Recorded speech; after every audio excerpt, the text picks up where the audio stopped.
देहिनोऽस्मिन् यथा देहे कौमारं यौवनं जरा तथा देहान्तरः प्राप्तिः धीरस्तत्र न मुह्यति। कि देह तो एक उपकरण है, इट इज एन इंस्ट्रूमेंट, उसको चलाने वाला तो कोई और ही है।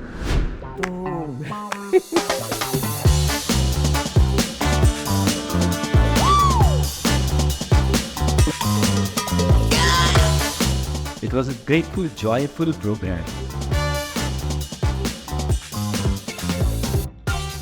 चलें? एपिसोड शुरू होने से पहले एक बार, पीएमसी हिंदी को आप रेगुलरली देखते हैं, लेकिन आप में से 55% ऑफ पीपल ने पीएमसी हिंदी को सब्सक्राइब नहीं किया है। सब्सक्राइब करना आपके लिए फ्री है, लेकिन हम सभी को बहुत सपोर्ट मिलेगा। आपका सपोर्ट सब्सक्राइब करके दिखाएं। तो आज हमारे बीच है एक ऐसे शख्स जो सोशल मीडिया पर नहीं है। वो world wide movement Chinmaya mission से हैं, स्वामी प्रकाशानंद। इंटरव्यू की शुरुआत हमने उस चीज से की जिससे अक्सर लोग डरते, डेथ। धर्म, कर्म और पुनर्जन्म, और बहुत कुछ हमने सीखा।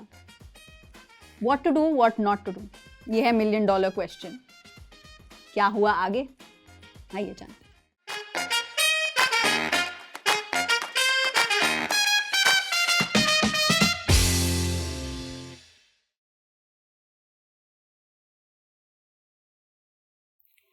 नमस्ते स्वामी जी। हरिओम। आपका बहुत बहुत स्वागत है यहाँ पे आने के लिए, बहुत बहुत धन्यवाद। क्योंकि हमने आपके टॉक सुने हैं, आप सभी के साथ बांटते हैं बेझिझक, जितना आप नेचुरली कनेक्ट करते हैं। We really appreciate it Swami ji. Thank you.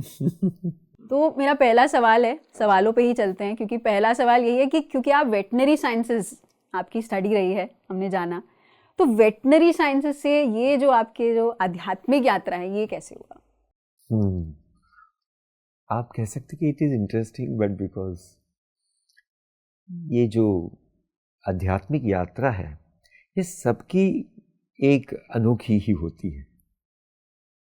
तो ऐसे हुआ कि बहुत बचपन के, I think I remember 9th standard onwards की ये मेरी प्रबल इच्छा थी कि योग अभ्यास सीखा जाए, पर उसमें कोई डीप मीनिंग था नहीं। In the sense there was nothing sort of कि कुछ स्वामी बनना है वगैरह या कोई आध्यात्मिक उन्नति करनी है, ऐसे नहीं।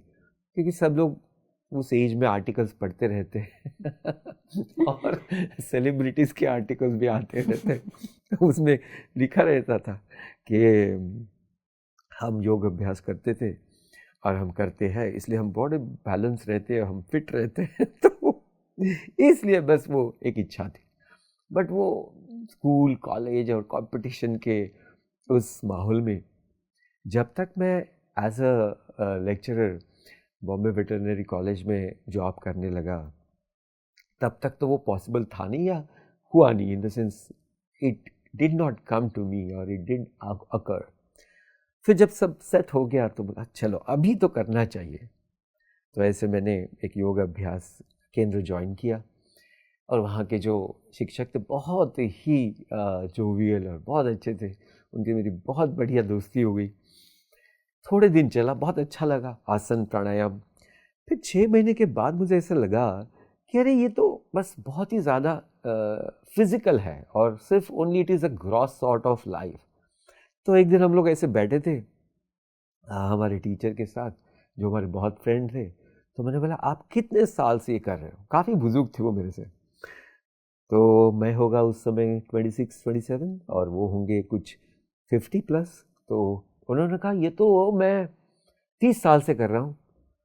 तो मेरे इग्नोरेंस के स्तर पर उस समय बोल दिया कि आपको मैं कहूँ कुछ? बोले हाँ।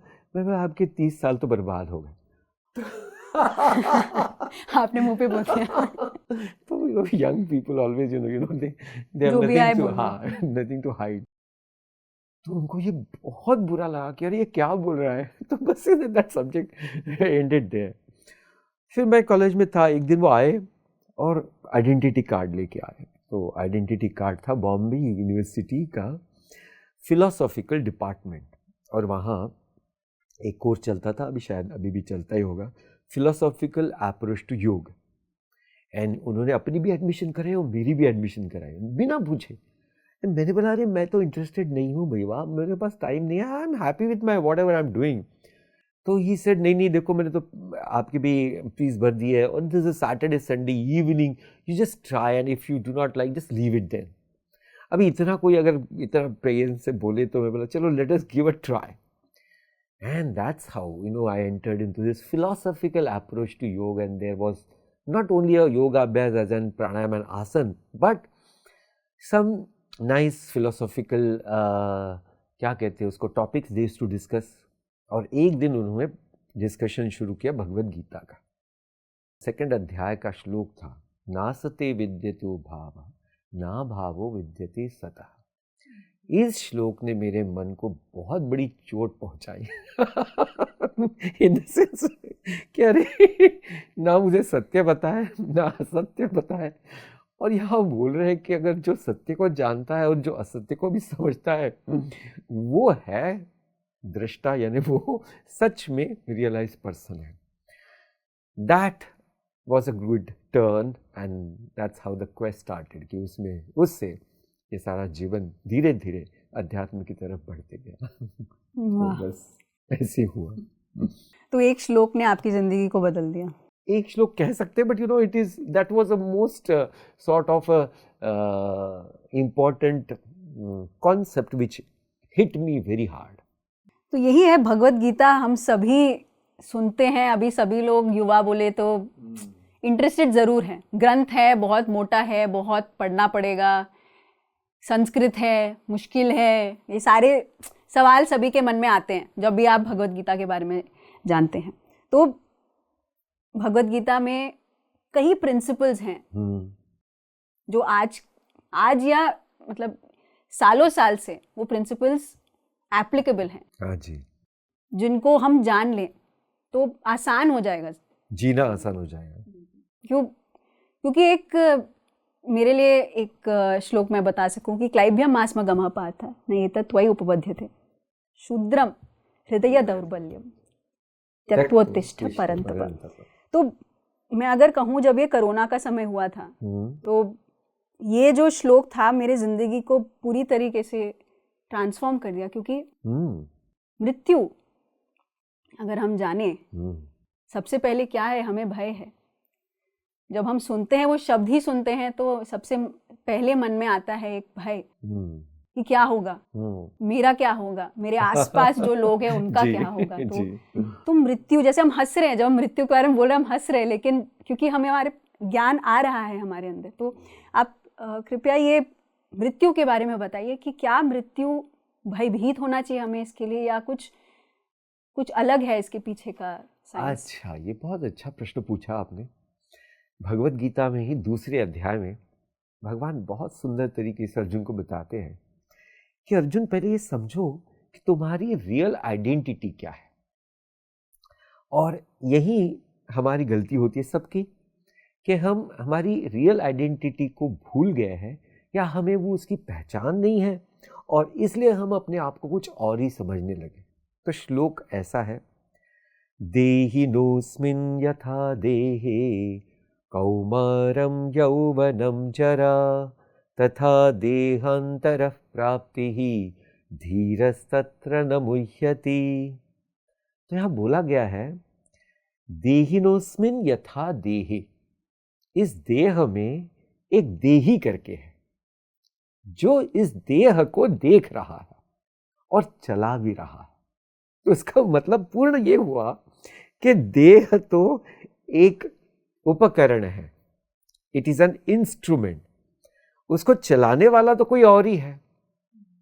हाँ, तो ये बात हमें समझ में नहीं आती, या हमें शायद किसी ने बताई नहीं, ये सत्य किसी ने हमको बताया नहीं, इसलिए ये कंफ्यूजन है हम सबके मन में कि मैं ही ये शरीर हूं। तो फिर शरीर जो है, इस पूरे दुनिया में यानी पूरे जगत में जो भी दृश्य वस्तु है, थोड़ा सा टेक्निकल बता दूं? हाँ जी, जो भी, क्योंकि कभी कभी थोड़ा टेक्निकल हो जाए तो लोगों को सॉर्ट ऑफ और डिफिकल्ट लगने लगता है। बिल्कुल। तो जो भी दृश्य वस्तु है ना, उसको नाशवान कहते हैं। हाँ, तो वो क्यों? क्योंकि उसमें ना ये 6 इंपॉर्टेंट ऐसे स्टेजेस होती है। तो उसको कहते हैं अस्ति, जायते, वर्धते, विपरिणमते, अपक्षीयते, विनश्यते। इसका मतलब हुआ कि जो भी एक चीज है, समझो ये एक माला है, ठीक है। अभी इसका माला का मैं एक उदाहरण ले रहा हूं, या एक छोटा पौधा है, हमारे आजू बाजू पौधे हैं। एक पौधा है तो एक पहले वो सीड रूप में था, अस्थि। अभी दिख रहा है पौधा? नहीं दिख रहा है, सीड है। फिर जायते, जैसे उसको आप थोड़ा सा पानी दो और उसको जमीन में डालो तो 2-4 दिन में एक छोटा सा अंकुर होता है। जायते यानी उसका जन्म हो गया, अभी किसी का, उस पौधे का जन्म हो गया। वर्धते, अभी वो बढ़ने लगा। फिर विपरिणमते, वो पूरी तरह से अपनी हाइट, कोई भी पौधा भी देखो एक हाइट तक ही पहुंचता है, ऐसा नहीं कि वो आसमान छू लेता है। That's also limitation. तो फिर धीरे धीरे उसमें क्या होती रहती है, वो डिक्लाइन होते रहता है, यानी उसकी मैच्योरिटी जब हो जाती है, फिर धीरे धीरे वो थोड़ा थोड़ा क्या होने लगता है, जैसे हमारे इसमें जर्जर अवस्था आती है, यानी वो बहुत सीनियर होके, यानी बहुत ज़्यादा बड़ा हो करके फिर वो थोड़ा थोड़ा मरण अवस्था के तरफ चलते रहते हैं, और फिर एक समय आता है कि वो वृक्ष या वो पेड़ नष्ट हो जाता है। तो सारे जो भी दृश्य वस्तु है ये 6 चीजों में से जा रही है, ठीक है। अगर जिसको ये समझ में आ गया कि ये पूरी दृश्य वस्तुएं एक दिन आई है तो एक दिन उसको जाना है, if this reality is understood, और अंडरस्टूड एक ही चीज है और एक है अपनाना। क्योंकि वो तो बहुत गैप है उसके पीछे, जानना और जीना। आपने बिल्कुल सही कहा कि जानना और जीना में बहुत गैप है। तो ये गैप इसीलिए है कि we are not focusing on it, we are just very so called superficially trying to leave the life. तो ये जो भी सुपरफिशियल रहेगा उसको तो धक्के बैठने ही वाले हैं। हाँ जी, तो यहाँ कहा ये श्लोक में कि एक देह है और एक देही है। तो यहाँ कहा गया कि देखो देह के ना स्टेजेस होते हैं। एक बच्चा था छोटा सा, फिर वो बड़ा हो गया, कौमार अवस्था में आ गया, और वही व्यक्ति अभी वो प्रौढ़ अवस्था में आया, और वही व्यक्ति अभी जर्जर अवस्था आकर के मरण के स्थान पर आ गया, या उसका मृत्यु हो गया। अभी आप देखना कि ये जो बाल अवस्था थी वो आई और गई, हम कुछ नहीं कर पाए, हाँ या ना? बिल्कुल। कौमार अवस्था आई, वो आई और गई, हम कुछ नहीं कर पाए। लोग बहुत कुछ करते हैं उसको रोकने का। पर रोक नहीं पाते। हाँ जी, वो चली जाती है, आखिरी अवस्था भी चली जाती है। तो इसका मतलब ये है कि ध्यान देना, भी ये बहुत सूक्ष्म पॉइंट है कि जब ये सारे बदल इस शरीर में हो रहे थे तो मैंने इस बदल को जाना या नहीं? जाना में नहीं कि ये शरीर बदल रहा है, अभी चेंजेस हो रहे हैं, कुमार अवस्था में कुछ और ही आ रहा है, प्रौढ़ अवस्था में कुछ और ही चीज आ रही है, तो ये मैंने जाना। तो ये जो जानने वाला है वो है चेंजलेस, वो नहीं बदलता, शरीर बदल रहा है। तो भगवान यहां कह रहे हैं, अर्जुन तुम वो ना बदलने वाली चीज हो, और ये जो बदल रहा है ये तो आपका उपकरण, इंस्ट्रूमेंट है। तो ये जिसको समझ में आ गया उसको तो मृत्यु का भय हो ही नहीं सकता। हाँ ना? तो ये जानना और जीना, हाँ जी, भगवत गीता बार बार इसलिए बोलते हैं पढ़ने के लिए, अध्याय करने के लिए, क्योंकि बार बार जब हम सुनते हैं हाँ जी, तो कहीं ना कहीं हमारे जीने में वो आने लगता है जी। यही भगवत गीता में अहिंसा के बारे में कहा गया है। अहिंसा परमो धर्मः। लेकिन हम जहाँ देखते हैं हर जगह हिंसा ही हिंसा है। जैसे आपने कहा, जो प्रोडक्ट्स हम इस्तेमाल करते हैं और यौवन स्थिति में जीने के लिए, वो भी हिंसा से ही भरा हुआ है। हम्म, हम जहाँ देखते हैं, हम एक इंसान को कुछ हो जाता है तो हमारे मन में कुछ हो जाता है, लेकिन जो पशु पक्षी जो बात नहीं कर सकते, हम्म, जो अपना व्यक्त नहीं कर सकते अपने इमोशंस, उनके साथ हम बहुत क्रूर तरीके से व्यवहार करते हैं। तो कैसे हम अहिंसा परमो धर्मः, जो हम जानते हैं, अगेन हम पढ़ते हैं इसके बारे में, अगेन जीने में बहुत गैप है, कैसे हम इस अहिंसा परमो धर्मः को जी सकते हैं? हाँ, ये बहुत सवाल बहुत सुंदर है, बट इसमें बहुत छोटी छोटी बातें छुपी हुई है कि देखिए, अहिंसा करने के लिए उस तरह का मन तैयार होना जरूरी है ना? क्योंकि हिंसा कर कौन रहा है, ऐसा एक प्रश्न पूछना चाहिए। तो उसके लिए थोड़ा इस जो शरीर मन बुद्धि है उसको समझना जरूरी है। ये शरीर मन और बुद्धि, ये जो बना है, ये 3 गुणों से बना है प्रकृति के। हाँ, तो प्रकृति में 3 गुण कौन से हैं?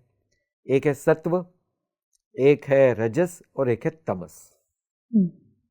सत्व गुण जो है वो है ज्ञान का प्रकाशक, वो है जब सारे best of the best virtues, जिसको लाइफ वैल्यू प्रिंसिपल्स कह सकते हैं, वो जहां है वहां सत्व गुण प्रतिष्ठित है, या जहां सत्व गुण है वो सारे गुण यानी वहां प्रिंसिपल प्रतिष्ठित है। अभी दूसरा आता है राजसिक गुण, वहां जितना ज्यादा एक्शन ओरिएंटेड ऐसे है।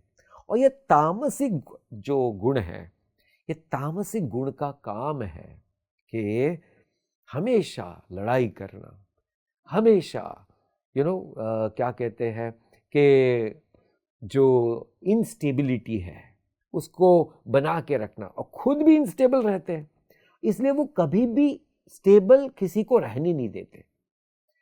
तो ये 3 गुण जो है, ये हमारे जो हम इनटेक करते हैं, देखिए सबको लगता है कि आहार एक ही जो है वो इनटेक है, बट ऐसा तो है नहीं, क्योंकि जो भी थोड़ा जानता है उसको पता है हमारे 10 सेंसेस हैं, और 10 सेंसेस से जो हम आहार लेते हैं, तो अभी देख सकते हैं हम कि हम क्या देख रहे हैं आजकल, तो पूछो ही मत। देखने के लिए विचित्र विचित्र चीजें हैं। तो इसका मतलब इतनी सारी अगर विचित्र चीजें अंदर जा रही है और मन में वो बैठ रही है, तो मन का पूरा तो क्वालिटी बदलने वाला है। वैसे खाने की चीजें, इतनी विचित्र खाने की चीजें, फास्ट फूड और what not is taking the so called as prominent prominent place in the youngsters life और many of us। तो इसकी वजह से ध्यान में हमको यह रखना है कि जैसा हमारा भोजन वैसा हमारा मन। इसका मतलब अगर भोजन तामसिक है तो मन तामसिक होने वाला है। मैं एक उदाहरण देता हूं सिंपल, कि एक पदार्थ है जो लिक्विड स्टेट में है, जिसको अल्कोहल कहते हैं। अगर वो पदार्थ किसी ने ग्रहण किया, आधे घंटे में उसका क्या हाल होता है बताइए? कुछ से कुछ हो जाता है वो। अभी देखो, क्योंकि वो पदार्थ ही तामसिक है, इसलिए इसका मन और बुद्धि तामसिक हो गई, और फिर उसकी जो एक्शंस है वो सारी तामसिक होती है। तो ये बात हमको ध्यान में आनी चाहिए। भगवद गीता में इसको बहुत अच्छे से बताया है कि हम सब ने ध्यान देना है कि हमारे मन को संभलना कैसा है।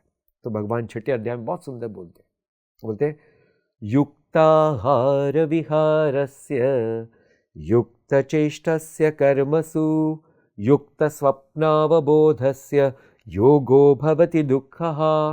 वहां कहा है युक्त आहार, यानी आहार ऐसा होना चाहिए कि जिससे हमारा मन फोकस्ड रहे, हमारा मन पवित्र रहे, हमारा मन पूरी तरह से शांत रहे।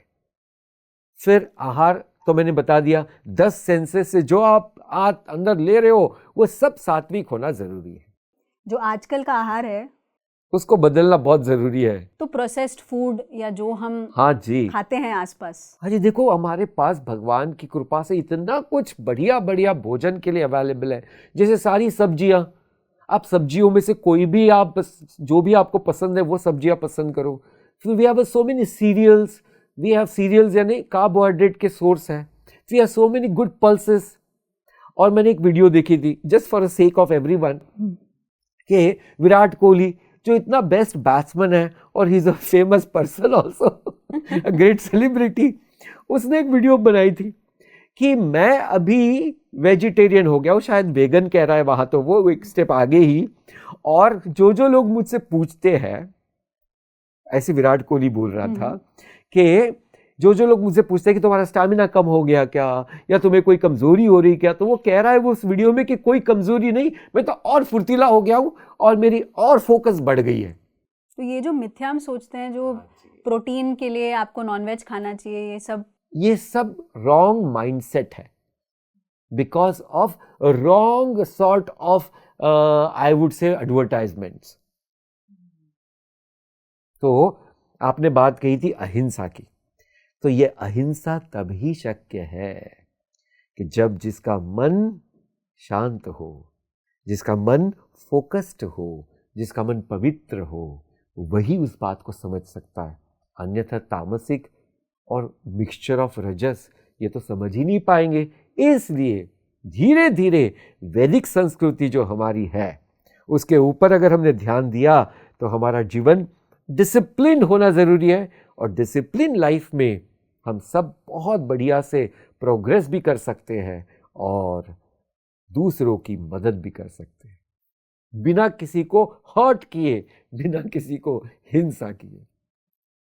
तो जैसे आपने कहा अहिंसा में जीना है, लेकिन आसपास हम देखें तो सभी लोग हिंसा ही कर रहे हैं, जाने या अनजाने में जी। तो अगेन भगवत गीता में कहा गया है कि जो हम चॉइस करते हैं, टू डू और not to do is $1 million question. तो अगर हम $1 million क्वेश्चन को अगर जाने कि हर एक चीज का जो एक्शन है उसका कॉन्सिक्वेंस है, यानी लॉ ऑफ कर्मा। हाँ जी। तो अब ये लॉ ऑफ कर्मा को अगर हम अप्लाई करें, अगर सभी लोग हिंसा कर रहे हैं, क्या उनको कॉन्सिक्वेंस नहीं मिलेगा? वो तो बड़े खुश तरीके से जी रहा है, वो अच्छे BMW गाड़ी में घूम रहा है, अच्छा सा नॉनवेज खा रहा है, घर में गलत तरीके से पेश आता है लोगों के साथ। ये जो तामसिक, अगर आपने जो शब्द कहा तामसिक प्रयोग किया, तो तामसिक तो जी रहा है लेकिन उसको तो कोई कॉन्सिक्वेंसेस ही नहीं है। फिर ये कैसे अप्लाई हुआ? हाँ, तो ये ध्यान में रखिएगा, ये जो कर्म की गति है ये बहुत ही गहन है, क्योंकि वैदिक संस्कृत में जैसे आपने भी देखा होगा और पढ़ा होगा कि ये जो हमारे आज का जीवन है ये सिर्फ हमारे आज के कर्मों के ऊपर ही पूरी तरह से निर्भर नहीं है, क्योंकि हमारा ये जीवन ही जो मिला है हमें, वो हमारे अनेक ऐसे भूतकालों के जन्मों के जो संस्कार है, उस संस्कार का फल ये आज का शरीर है। ओके। ये बहुत बड़ी गहन बात है। तो हमको ये ध्यान में रहना चाहिए कि सबको ये समझना चाहिए, सबको, कि कोई भी चीज, जैसे एक लॉ है, simple very important law, cause and effect. Without the cause there can not be effect. इसी को लॉ ऑफ कर्मा कहते हैं। हाँ जी, इसको मीन्स ये एक बेसिस है कि ध्यान में आना चाहिए कि जो भी दिख रहा है वो हर एक व्यक्ति के जीवन में ना दो तरह के कर्म करते रहता है वो आदमी। एक है अच्छा कर्म, एक है बुरा कर्म। तो इसको बोलते हैं mixture of both good and bad. इसलिए अगर आप ध्यान दोगे, क्योंकि हम दूर से देखते हुए व्यक्ति को, वो BMW में घूम रहा है या उसका फलाना फलाना बिजनेस है, पर उसको पता नहीं उसको कितनी तकलीफ है अपने आप के लिए, ये कोई नहीं जानता। BP, sugar, heart pen. हाँ जी। तो अनेक ऐसे तकलीफ में वो जीता है, ऊपर से दिखता है कि वो बड़ा अच्छा और आलीशान ऐसा जीवन जी रहा है, बट ऐसा होता नहीं है, ये ऑल मिक्सचर होता है हमेशा।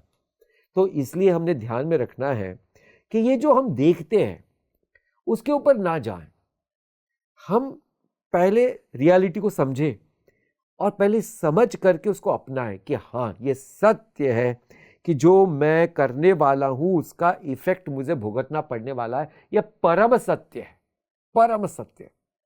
तो इसलिए जो भी मैं कर्म करूं वो मैं थोड़े से ध्यान दे करके करूं कि ताकि उस कर्म से मैं कोई भी गलत ऐसा मेरे लिए कॉन्सिक्वेंसेस खड़ा ना करूं। तो जैसे एक उदाहरण देखो, अगर ओवर ईटिंग कर लिया हमने, सिंपल है कि पार्टी में गए बहुत सारे लोग हैं, अरे खाओ खाओ जी खाओ जी, और हम लोगों के बहकावे में आके खा ही लेते हैं, दूसरे दिन उसका इफेक्ट होता है, हाँ या ना जी? बिल्कुल। देखिए, तो एक दिन मैंने सिर्फ ओवर ईटिंग कर दिया, दूसरे दिन उसका इफेक्ट आ गया। तो इसका मतलब ये है कि this cause and effect law is universal and it is not so called as any question mark on it, because it is very clear, जो भी कोई है उसका इफेक्ट देख सकता है। एक और श्लोक है, पुनरपि जननम पुनरपि मरणम। तो जो आप कह रहे हैं कि हम आई see you by your Karma, ये पत्री जी बहुत अद्भुत तरीके से मैंने जाना है उनसे कि I see you by your karma, you talk by your karma, everything is karma. तो अगर कर्म अभी के now and here and now के बारे में नहीं है, एंड हम जो एक जन्म से एक पर्सन को देखते हैं वो अनेक जन्म है। हाँ जी। तो ये अनेक जन्म अगर जाने भी, जैसे आपने शब्द यूज किया ध्यान, क्या ये ध्यान जो शब्द है उस पे ध्यान देना जरूरी है, कहते तो हैं, लेकिन बहुत लोगों के लिए बहुत इम्प्रैक्टिकल है, क्योंकि बहुत बिजी है, समय नहीं है, बहुत चीज़ें हैं करने के लिए, चॉइस हर एक चीज़ के लिए होगा, पार्टी करने के लिए होगा, बाहर जाने के लिए होगा, गॉसिप करने के लिए होगा, लेकिन अपने लिए नहीं है समय। तो कैसे हम ध्यान, देखिए ये बहुत अच्छी बात कही आपने कि अपने लिए समय नहीं है, बट मैं इसको थोड़ा सा ऐड करता हूँ कि ये जो लोग बाहर जाते हैं, पार्टी करते हैं, तो वो सोच रहे हैं कि ये तो that I am using that time for myself to have a great fun, पर उनको ये पता नहीं चल रहा है कि ये जो मैं समय यूज कर रहा हूं वो सही तरीके से नहीं यूज कर रहा। ये पॉइंट है। यूज तो वो कर रहे हैं, वो they see so much of go and have interaction on social media. Now social media में कितना समय बर्बाद करते हैं लोग। कम से कम जो मैंने देखा है और मैंने जाना है लोगों से कम रोज 2 या 3 घंटा, और से ज्यादा एक्चुअली ये तो मैंने जाना है, पता नहीं और कितना। तो 2 से 3 घंटा एक व्यक्ति अगर सोशल मीडिया पे अपना समय गंवाता है तो उसको लगता है कि मैं तो इसको इस्तेमाल कर रहा हूं, पर उसको ये समझ में नहीं आ रहा है कि ये इस चीज से मेरी क्या हानि हो रही है। तो इसको ध्यान में आना जरूरी है, how to use the time for our betterment as well as our benefit. तो ये चीज है, पहले ये समझ में आ जाए। इसके लिए मैं ये कह सकता हूं यहां कि भगवान 6ठे अध्याय में ही ध्यान अध्याय है, 6ठे अध्याय का नाम है आत्म संयम योग, और उसको ध्यान योग भी कहते हैं। उसमें भगवान ने बहुत सुंदर बात कही है, ये सबने तो बिल्कुल गांठ बांध के रखनी चाहिए इसकी। उद्धरेतात्मनात्मानं न आत्मानं अवसाधयेत् आत्मैव ह्यात्मना बन्धुः आत्मैव रिपुरात्मनः। अर्थात भगवान यहां कह रहे हैं कि अर्जुन, अपने मन को कभी भी नकारात्मक बनने ना दो। अगर वो नकारात्मक बन गया तो जीवन में इससे बड़ा शत्रु आपका कोई नहीं। और अगर आपने उसको स्वप्रयत्न से, देखना स्वप्रयत्न इज इंपॉर्टेंट, स्वप्रयत्न से उसको सकारात्मक बना दिया तो उससे बढ़िया आपका मित्र कोई नहीं। इसका मतलब ये हुआ कि मन को सकारात्मक बनाना ये हमारी जिम्मेदारी भी है और ये स्वप्रयत्न से होने वाला है। अच्छा जैसे उदाहरण, आपका और हमारा जो शरीर है, शरीर तो सबको मिला है, बट वो शरीर की जो इम्यूनिटी है या उसकी जो हेल्थ है उसको ठीक से ठीक रखना, यानी उसको ठीक संभालना, ये किसके हाथ में है? हमारे हाथ में। देखो हमारे हाथ में है। और अगर हम उस पर ध्यान ही ना दें, अगर हम बिल्कुल ही फास्ट फूड खाते रहे और ये सारा का सारा जो क्या कहते हैं उसको, मैं तो उसको कचरा ही कहूँगा क्योंकि वो इतनी सारी उसमें ज़्यादा ऐसे हार्मफुल चीज़ें रहती है कि वो सब के सब हमारे शरीर को खोखला बनाते जाती है। बट ये न जानते हुए लोग बस वही खाते रहते हैं। मैं आपको एक बताता हूँ, युवा केंद्र रहता है हमारे चिन्मय मिशन में। तो एक वेरी यंग व्यक्ति है, वेरी मे बी 30-33, वो चेकअप करने के लिए गया, कुछ उसको बीमारी हो गई। तो डॉक्टर ने बोला, अरे तुम्हारा ना ये लिपिड प्रोफाइल कराओ। लिपिड प्रोफाइल किया तो उसमें तो बहुत ही उसका रॉन्ग ऐसे फिगर्स आ गए। तो डॉक्टर ने पूछा, अरे ये कैसे इतने जल्दी? तो उसने बोला, मैं ना वो सोया चाप खाता हूँ तो जब उसने मुझे बताया तो मुझे पता ही नहीं था ये चाप क्या चीज़ है, मैं चाप या समथिंग सोया। तो वो बोले उसमें तो सब मैदा होता है और वो बहुत सारी उसमें फैट होता है वगैरह वगैरह, टेस्टी बहुत होता है। अभी देखो यही सुबह शाम खाने से वो क्या होने वाला है, फिर खराब तो होने वाली है सेहत। ओके, कमिंग बैक टू तो ऐसे अगर हम अपने मन की तरफ ध्यान दें और ये सारी आहार विहार यानी हम किससे मिलते हैं, हम क्या बात करते हैं, हम क्या सोचते हैं, ये सब बहुत इंपॉर्टेंट चीज़ें हैं। हम कब उठते हैं, कब सोते हैं, हम क्या करते हैं, ये सब जब लोग ध्यान देंगे और इसको डिसिप्लिन करेंगे तब जाकर उनका मन बड़ा सुंदर बनने वाला है। जानते हैं, सभी को पता है कि ध्यान इम्पोर्टेंट है, अच्छा है, लेकिन जो ये मंकी माइंड है ना, ये इधर उधर भागता रहता है। हाँ। तो ये जो ध्यान है, मतलब आजकल जो अगेन समय नहीं है, हर एक चीज़ के लिए हमारे पास समय है लेकिन ध्यान के लिए समय नहीं है। तो ध्यान का क्या इम्पोर्टेंस है, ध्यान करने से क्या होता है? अच्छा, कितनी बढ़िया बात पूछी आपने कि ध्यान का इम्पोर्टेंस हमारे जीवन में क्या है। तो अभी देखिए कि ध्यान को मेडिटेशन कहते हैं इंग्लिश में, और meditation word is so popular in the world now and people are doing lot of sort of meditation capsules and earning thousands and millions of dollars. Okay, तो एक पॉइंट ध्यान में आना चाहिए सबको, यानी समझना जरूरी है कि क्या मैंने इस तत्व को समझा है कि जैसा मेरा मन वैसा मैं हूं। देखो ये पॉइंट समझना जरूरी है। As your mind, so you are. If your mind is negative, you are negative. If your mind is positive, you are positive. If your mind is filled with angry thoughts, you are an angry man or woman.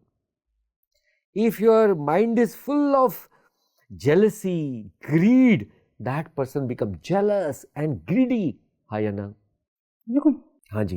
तो इसका मतलब ये हुआ कि मेरा मन जैसा है, यानी मेरे मन में जो सारे विचार है वैसे ही मैं इस दुनिया में ट्रांजैक्ट करने वाला हूं या मैं व्यवहार करने वाला हूं। एक्चुअली देखा जाए तो किसी को भी क्रोध अच्छा नहीं लगता, किसी को भी लोभ अच्छा नहीं लगता, बट मजबूरी बन जाती है उनकी कि वो वैसे बन जाते हैं because of lack of awareness. ये पॉइंट है। तो आप इतना अच्छा काम कर रहे हैं कि इतने दर्शकों तक आप पहुंचा रहे हो कि जागो युवा हो जागो, और बाकी सारे कि इस चीज पर ध्यान दो कि आपका भी मन इतना बढ़िया बन सकता है। थोड़ा अपने आप पर ध्यान दो। तो अपने आप पर ध्यान देने के लिए आपने जो शब्द यूज किया, ध्यान करना जरूरी है। वो कैसे? देखिए, अगर किसी ने अपने आप के लिए एक्सक्लूसिव, यानी सिर्फ ये समय मेरा समय है, इसमें न कोई ऑब्जेक्ट है, न कोई व्यक्ति है, न कोई गैजेट है, न कोई है, ऐसा समय अगर मैं अपने आप के साथ बिता सकूं तो उस व्यक्ति को समझ में आएगा कि मैं एक्चुअली स्टेबल हूं कि अनस्टेबल हूं। अपने आप के साथ एक्चुअली टाइम स्पेंड करेंगे तो पता चलेगा। तो स्वामी चिन्मयानंद जी बहुत सुंदर बात कहते हैं इस बारे में। ही कहते हैं, If you cannot enjoy your own company, why to inflict on others?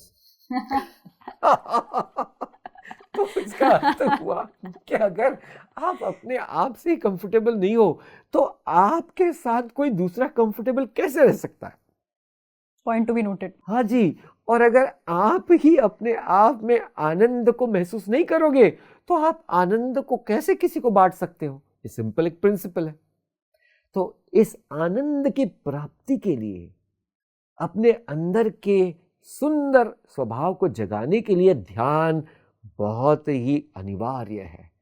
तो इसलिए जिसको भी अपने मन को सुंदर बनाना है, जिसको भी अपने मन को सकारात्मक बनाना है, जिसको भी अपने मन को बहुत दृढ़ और फोकस्ड बनाना है, उसके लिए ध्यान अनिवार्य है, ऐसा मैं कह सकता हूँ। आपने कंपल्सरी बोल दिया है। हाँ जी, बिल्कुल। वाह, क्योंकि सभी लोग अगर आप कहे तो स्ट्रेस्ड ही है। हाँ जी। एंड एवरीवन इज कंप्लेनिंग जी। ऑफिस वाले कंप्लेन कर रहे हैं, घर में कंप्लेन्स चल रहे हैं, बाहर आसपास जाते हैं तो रोड्स के बारे में, इसके बारे में हर एक जगह कंप्लेंट्स ही चल रहा है। तो क्या जो ये कंप्लेंट सेल्फ है, लोग चाहते नहीं है कंप्लेंट करना, ये भी है राइट। तो कंप्लेंट करना नहीं चाहते, लेकिन जहां देखते हैं वो अपूर्ण दिखता है, पूर्णमदम पूर्णमिदम, लेकिन दिखता तो सब अपूर्ण है। तो क्या पूर्ण अपूर्ण हम देख सकते हैं? क्या ध्यान से ये जो अपूर्ण हम देखते हैं, सब कुछ इनसफिशिएंसी नजर आता है, सेल्फ डाउट नजर आता है, अहंकार नजर आता है, ग्रीड, लस्ट जो हम देखते हैं हर जगह यही चल रहा है। क्या हम इस स्थिति से जो हम देख रहे हैं हमारे बाहर, क्या ये खुद बिना कोई एक्शन के केवल अपने आप के साथ टाइम स्पेंड करके क्या बाहर बदलेगा क्या? सवाल बड़ा सुंदर है बट थोड़ा गहन भी है। तो पहले तो मैं ये कुछ उदाहरण दूंगा कि ये जो बाहर हो रहा है, ये इसके कई अनेक फैक्टर्स हैं। तो इसलिए हमको ध्यान में रखना है कि इतनी सारी चीज़ें बाहर हो रही है, जैसे इतने दो युद्ध चल रहे हैं। तो ये दोनों मीन्स इतने बड़े बड़े राष्ट्र युद्ध में पूरी तरह से घिरे हुए हैं, और हम सबको बुरा लगता है कि लोग जो इनोसेंट पीपल है, these are also people those who are dying, suffering, हम कुछ कर नहीं सकते, है ना। तो इसका मतलब है कि बाहर जो भी कितना कुछ हो रहा है, सब कुछ हमारे कंट्रोल में नहीं है, सब कुछ मैं कह रहा हूं, बट कुछ तो है। वो क्या है? देखिए, हम अपने क्रिएटेड जगत में जी रहे हैं। देखना है, ध्यान देना। अगर मैं आपको सवाल करूं ये कि ये जो जगत है, दिस वर्ल्ड, ये अच्छा है कि बुरा है? Mixed comments. हाँ, तो देखो वेदांत क्या कहता है। तो जगत ना अच्छा है ना बुरा है, यथा दृष्टि तथा सृष्टि। तो कितनी सुंदर बात की। जैसे आप उसको देखोगे वो वैसा ही नजर आने वाला है। तो ये जो देखने की प्रक्रिया है, ये एक बहुत सूक्ष्म प्रक्रिया है और ये ध्यान से बदली जाती है। कि जो व्यक्ति धीरे धीरे अपने अंदर की खूबसूरती को पहचानता है, जो धीरे धीरे अपने अंदर सकारात्मक भाव को दृढ़ करता है, जो धीरे धीरे उस परमात्मा तत्व से कनेक्ट हो जाता है, फिर उसकी एक्सटर्नल चीजें नहीं बदलती है, उसके एटीट्यूड बदल जाती है। और उसी को कहते हैं ट्रांसफॉर्मेशन ऑफ विजन। तो ये सारे बड़े बड़े महात्मा जो थे ना, इन्होंने अपनी दृष्टि को बदला है, और जब उनकी दृष्टि बदल गई तो उनको समझ में आ गया कि सब लोग तो मेरे छोटे छोटे बच्चे समान हैं, बेचारे अज्ञानी है, तो उनको जितना मैं प्रेम कर सकूं, जिनको जितना मैं मदद कर सकूं मैं करूं, और यही सबने किया है। आप इस चैनल के माध्यम से भी यही कर रहे हो, इसलिए मैं आपको बहुत अभिनंदन देना चाहता हूं दिल से। थैंक यू स्वामी जी। जो आपने कहा जागरूकता, जो आप कह रहे हैं, आप कह रहे हो कि क्या अगर मैं बदलूंगा यही कह रहे हैं आप कि अगर मैं बदलूंगा तो बाहर जो हो रहा है उसमें ट्रांसफॉर्मेशन होगा। क्या ये भी एक ट्रूथ है? हाँ जी। क्या मेरे देखिए, ध्यान करने से आसपास का इफेक्ट हो सकता है? बिल्कुल हो सकता है, क्योंकि जैसे ना कि बाहर बदलना यानी क्या है, एक ध्यान में रखना कि एक उदाहरण दूंगा मैं। समझो अगर मैं बस से ट्रैवल कर रहा हूं, है ना, छोटे से गांव में मैं बस से ट्रैवल कर रहा हूं, और वो बस भी वो स्टेट ट्रांसपोर्ट की बस है, लग्जरी बस नहीं है। तो आप देखिए अभी मेरे आजू बाजू जो है वो कौन लोग होने वाले हैं? उसी गांव के बस जो बस उतना ही अफोर्ड कर सकते उतने लोग। ठीक है, अभी मैंने मेरा उपकरण बदल दिया, अभी मैं ट्रेन से सफर करने लगा, और ट्रेन के भी समझो एसी कंपार्टमेंट में मैं सफर करने लगा। अभी सफर तो जारी है, मेरे आजू बाजू के लोग बदल गए, है ना। अभी मैंने उसको भी छोड़ा और अभी मैं फ्लाइट से सफर कर रहा हूं, मेरे आजू बाजू के लोग पूरे बदल गए। इसका मतलब ये हुआ कि जैसे जैसे मैं अंदर से पूरी तरह से पवित्र और आनंद से भरपूर रहता हूं, तो जो लॉ ऑफ अट्रैक्शन है कि जैसे आप हैं वैसे ही लोग आपके पास आने वाले हैं। तो this is what happens actually. What you seek is You seeking get. you. Wow. Yes. Okay. अगर मैं सीख कर रही हूँ हैप्पीनेस, जी, राइट, मतलब अगर मैं कहूँ गूगल सर्च में, तो one of the top things जो अगर मोस्ट सर्च्ड है is how to find happiness. तो जैसे हमने ध्यान, जागरूकता, अहिंसा, ये सारे जो हमने आज जाने हैं, तो क्या ये मुझे लाइफ लॉन्ग हैप्पीनेस दे सकते हैं? क्या वो जो 100% में डेली ऑलवेज जो हैप्पीनेस के लिए मैं जो बाहर ढूंढ रहा हूँ, स्वाइप राइट कर रहा हूँ, मैं स्क्रॉल कर रहा हूँ, जो वो इंस्टेंट ग्रेटिफिकेशन जो मुझे सोशल मीडिया इसके द्वारा मिलता है, क्या वो जो हैप्पीनेस है जो बाहर हम ढूंढ रहे हैं, क्या वो हैप्पीनेस ये ध्यान, ये इनर जर्नी, आनंद से मिल सकता है? अगर हाँ, मुझे लग रहा है आप हाँ ही बोलने वाले हो, लेकिन ये 24/7 कैसे हो सकता है? क्योंकि 24/7 इट्स इम्पॉसिबल। अगर एक मानव जीवन में देखे तो बाहर देखो, सफर में हम सफर ही कर रहे हैं, सफरिंग ही चल रहा है, जहां देखो सफरिंग चल रहा है। तो क्या ये सफर ना होने के लिए, आनंद में जीने के लिए, 24/7 जीने के लिए क्या क्या करना चाहिए हमें? हाँ जी, इसमें बहुत सवाल तो बड़ी आपके बहुत ही सुंदर होते हैं बट उसमें बहुत गहन बातें भी छुपी होती है। एक है कि पहला ही सवाल पूछिए कि कोई एक व्यक्ति है जो दुख की खोज में है? नहीं, ऐसा कोई भी नहीं है। ठीक है, तो इसका मतलब ये हुआ कि प्रश्न पूछना चाहिए कि सब लोग इस पूरे दुनिया में सिर्फ और सिर्फ सुख की खोज में ही क्यों है? अच्छा सवाल है या नहीं? बिल्कुल। हाँ जी, तो इसके लिए उसका गहन उत्तर भी जरूरी है कि ये उत्तर वेदांत के स्तर पर यह है क्योंकि हमारा जो स्वस्वरूप है वो आनंद स्वरूप है, आत्मस्वरूप आनंद स्वरूप है। ये न जानते हुए, इसका अनुभव न होते हुए या न होने के कारण एक इच्छा तो मन में है ही कि वो आनंद मुझे चाहिए। अभी अज्ञान के स्तर पर वो आनंद समझ में नहीं आ रहा है, इसलिए सब बाहर ढूंढ रहे हैं तो उसको शास्त्रों में एक बहुत सुंदर उदाहरण देते हैं, बहुत सुंदर उदाहरण है। एक बार ये हुआ कि एक बहुत बूढ़ी माँ सिलाई कर रही थी, छोटी सी निडल थी और उसकी छोटी सी झोपड़ी थी। अब झोपड़ी में लाइट तो थी नहीं, शाम हो गई, वो जो सुई थी वो गिर गई उसके हाथ से अभी छोटी सी झोपड़ी में लाइट नहीं, उसको तो वो सुई जो है निडल उसको ढूंढना है, तो बोले चलो बाहर आ गई वो, और वो वहां ढूंढने लगी। अब जैसे एक बूढ़ी माँ वो कुछ ढूंढ रही है, आजू बाजू के लोग भी, अरे बूढ़ी माँ क्या कर रहे हो, बोले ढूंढ रही हो, ये भी ढूंढने लगे बिना पूछे ही। हाँ।